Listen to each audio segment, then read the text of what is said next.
Mbote.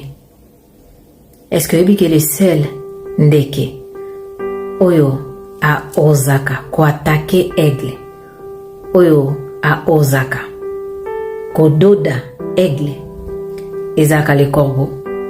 Kasi en réalité, corbeau atakaka aigle te parce que yaza makasi. Atakaka ye na kati ya désespoir.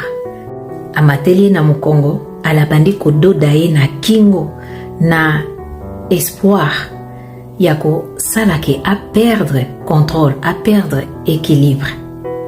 Kasi aigle a obunda te, a ko se défendre te, a oluka so epa balusa mutu te, so asa so epe nini. Oyebi soko osala nini? Aigle a ko fongola mapapu na ye. Ala bandi ko mata likolo na vitesse ya makasi.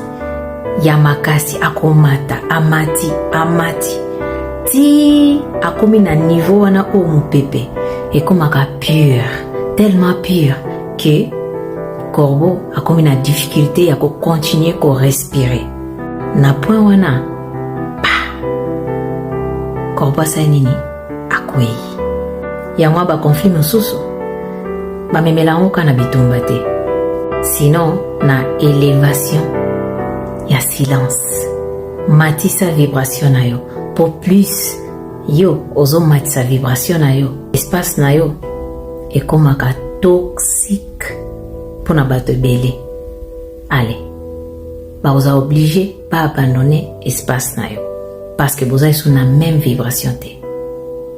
Ah ouais.